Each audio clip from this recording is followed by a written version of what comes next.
government's obsession with corporate incentives has only favored big businessmen, where small businesses and laborers have got hurt. For some people, rules, laws, acts mean nothing. गरीब लहरों पे पैरे बिठाए जाते हो, समंदरों की तलाशी कोई नहीं लेता. More than 17.5 lakh Indians have acquired foreign citizenship of another country in the past decade.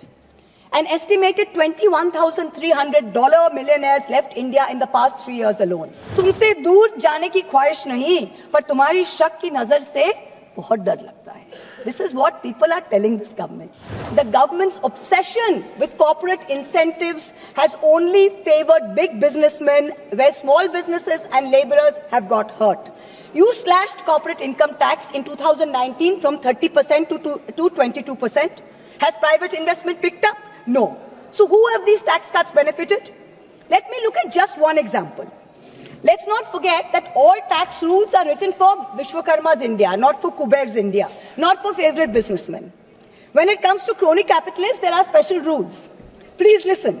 In 2016, there was a rule that there can be no SEZ which has only a power plant. No power plant, only SEZ. But for a very special friend, Mr. A, this was done in Godda, Jharkhand. Mr. A received not only billions in benefits during the capex phase, but receives an ongoing benefit on no import duty for importing coal, no coal cess, no domestic supply obligation. Savings of clean energy cess were 320 crores per annum, custom tax and GST benefits were another 2,000 crores. Now that things with Bangladesh have soured, the government has said you can sell power domestically, but have you recovered the back interest and the taxes which were meant for the SEZs? Plant was built by a Chinese contractor with Chinese equipment, customs duty free, GST free, tax free, not using Jharkhand coal, not giving Jharkhand power, not paying clean energy cess, and currently employing less than 1,000 people. For some people, rules, laws, acts mean nothing. गरीब लहरों पे पैरे बिठाए जाते हो, समंदरों की तलाशी कोई नहीं लेता. Stock market investors, corporates, small business owners have all become victims of the worst kind of tax terrorism. According to the last budget receipt of July 24, total income tax under dispute was 10.5 lakh crores. This figure has doubled from 5 lakh crores in 2015 to 10.5 lakh crores now in 23. So much for the promise of eliminating tax terrorism.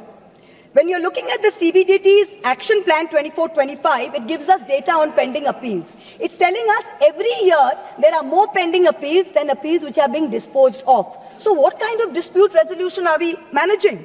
It is estimated that there are 6 lakh pending appeals today. The Indian IT tax department has followed an adversarial approach. It unnecessarily pursues all appeals at all levels regardless of outcome. And all your department officials, there is absolutely no penalty on pursuing frivolous regulation. So kahin bhi kuch bhi case laga do. There's bad drafting of tax laws, different interpretations, high courts are providing divergent opinions, there's confusion. The judiciary simply cannot handle this mountain of pending appeals.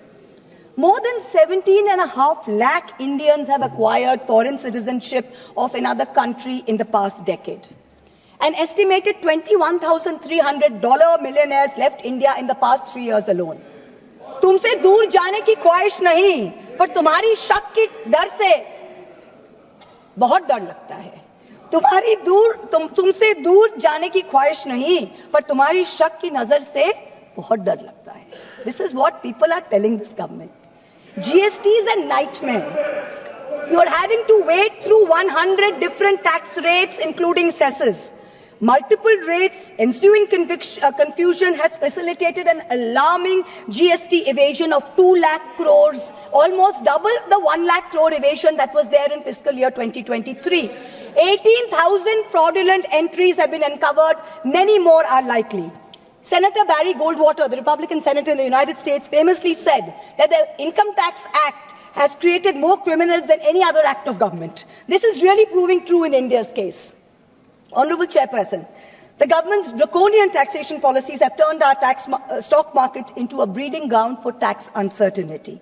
Let's examine the facts. They're mind-boggling. 2004 capital gains tax eliminated, replaced by a 0.1% securities transaction tax. 2018 BJP government reintroducing 10% long-term capital gains tax. 2024 this long-term capital gains hiked to 12.5%. Short-term capital gains increased from 10% to 15% in 2018 to 20% in 2025. Securities transaction tax hiked by 60% in 2024. Corporate dividends, once taxed at flat 15%, are now taxed at slab rates with TDS. The government and the SEBI have together destroyed wealth creation in the stock market, both domestic and foreign. When you have Europe, when you have the US, you have Singapore, who are aggressively attracting investors, we are driving them away with policy arrogance and excessive taxation.